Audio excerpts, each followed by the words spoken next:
जरा कल्पना कीजिए, एक ऐसी जगह जहां सदियों का इतिहास, गहरे रहस्य और साक्षात प्रलय का खौफ सब कुछ एक ही मिट्टी में दफन है। आज की इस खास चर्चा में हम गुजरात के कच्छ से जुड़ी एक ऐसी प्राचीन किंवदंती की गहराई में उतरने वाले हैं जो आपको ये सोचने पर मजबूर कर देगी कि क्या सच में इस पूरी दुनिया का अंत एक मंदिर की चार दीवारी के भीतर तय हो चुका है। ये कहानी रोंगटे खड़े कर देने वाली है। तो सवाल बहुत ही खौफनाक है। क्या सच में कच्छ के इस विशेष मंदिर के अंदर दुनिया का अंत छिपा हुआ है?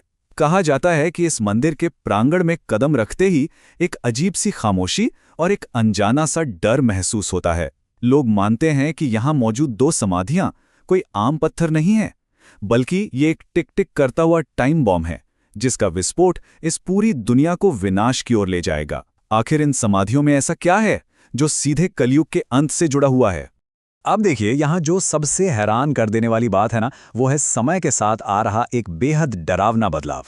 स्थानीय लोगों और सदियों पुरानी मान्यताओं के माने तो एक वक्त था जब इन दोनों समाधियों के बीच इतनी जगह थी कि वहां से दो बैलगाड़ियां आसानी से एक साथ गुजर सकती थी।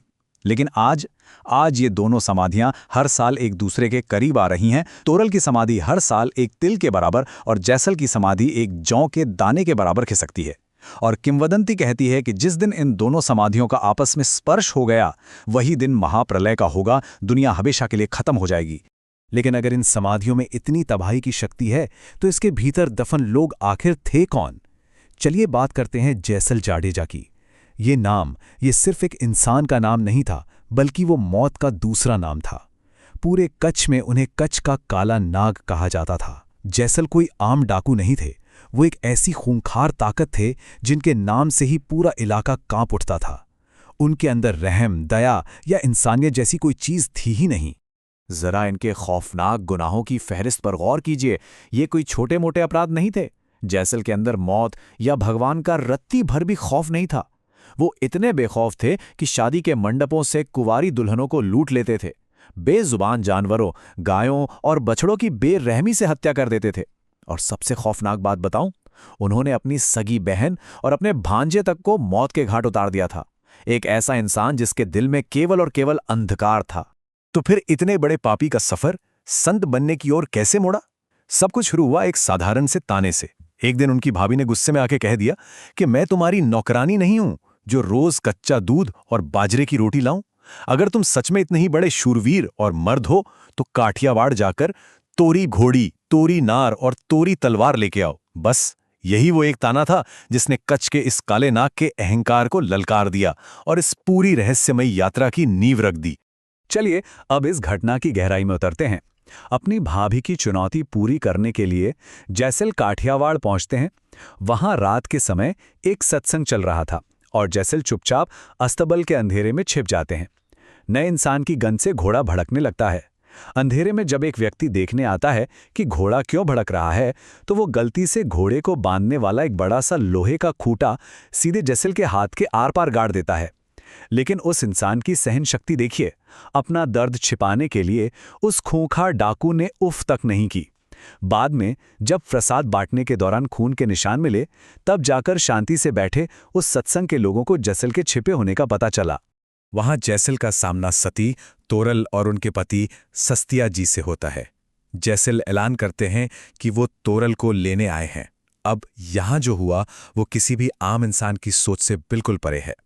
सस्तिया जी, जो एक बेहद ऊंचे स्तर के आध्यात्मिक व्यक्ति थे, उन्होंने बिना किसी डर या लड़ाई के अपनी पत्नी तोरल को हंसते हंसते उस खूंखार डाकू के हवाले कर दिया। उन्होंने ऐसा इसलिए नहीं किया क्योंकि वो कमजोर थे, बल्कि इसलिए क्योंकि उनकी चेतना शरीर से बहुत ऊपर उठ चुकी थी। और तोरल भी कोई साधारण स्त्री नहीं थी। जैसल को अंदाजा भी नहीं था कि वो अपने साथ किसे ले जा रहा है। तोरल को हासिल करने के बाद जैसल ने उन्हें समुद्री रास्ते से कच्छ ले जाने का फैसला किया और यहीं से ये कहानी अपने सबसे भयंकर चरम पर पहुंचती है। समंदर के बीचों बीच एक ऐसा भयानक तूफान उठा जिसने प्रकृति के सामने जैसल की सारी ताकत को बौना साबित कर दिया। बाहर समंदर में उठती हुई जानलेवा लहरें और नाव के भीतर सती तोरल की पूर्ण शांति। ये विरोधाभास अपने आप में एक बहुत बड़ा संदेश था। जरा इन घटनाओं के क्रम को समझिए। आधी रात को वो निकलते हैं और 1 बजे भयंकर तूफान टकराता है। रात के 2 बजते बजते वो खूंखार डाकू, जिसने कभी मौत से डरना नहीं सीखा था, अपनी जिंदगी में पहली बार खौफ से कांपने लगता है। नाव डगमगा रही थी, जान हलक में थी। तब रात के 3 बजे बिल्कुल शांत बैठी सती तोरल कहती हैं कि नाव सिर्फ एक ही शर्त पर बचेगी, तेरा गुनाह कबूल कर। साक्षात मौत को सामने देखकर तोरल उन सारे पापों का प्रायश्चित करने को कहती हैं। और यही वो ऐतिहासिक क्षण था जब ये बेहद प्रसिद्ध गुजराती भजन जन्मा, पाप तारो प्रकाश जाड़ेजा, धर्म तारो संभाल रे, थारी बेड़ी ने डूबवा नहीं दो। जिसका मतलब है, अपने पापों को स्वीकार कर ले जाड़ेजा, अपने धर्म को संभाल ले, मैं तेरी नाव को डूबने नहीं दूंगी। ये सिर्फ एक भजन की लाइन नहीं है, ये वो सटीक पल है जब एक क्रूर, बेरहम और खूंखार डाकू का सारा अहंकार समंदर की लहरों के सामने टूटकर बिखर जाता है। और ये शानदार ढंग से दर्शाता है कि जैसल के पापों की गहराई क्या थी। उस डगमगाती नाव में रोते हुए जैसल ने अपने पाप गिनने शुरू किए। उसने तोरल से कहा कि इतने लोगों और मासूम जानवरों को मारा गया है कि सिर पर जितने बाल हैं उतने ही भयानक कर्म किए गए हैं, 1 लाख से भी ज्यादा। अपनी पूरी जिंदगी के गुनाहों का घोर पश्चाताप किया गया। और उसी पल ये स्पष्ट हो गया कि तोरल कोई साधारण इंसान नहीं, बल्कि एक दिव्य शक्ति है।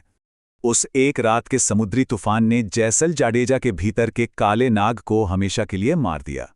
कच्छ लौटने के बाद डाकू का मार्ग हमेशा के लिए छोड़ दिया गया और जैसल पूरी तरह से भक्ति और हरिभजन के मार्ग पर आ गए। उन्होंने अंजार में अपना ठिकाना बनाया।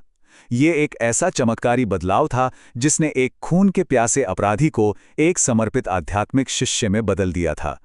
अब उनकी पूरी ऊर्जा सिर्फ संतों की सेवा और ईश्वर के ध्यान में लग चुकी थी। लेकिन देखिए, समाज इतनी आसानी से किसी को माफ कहाँ करता है।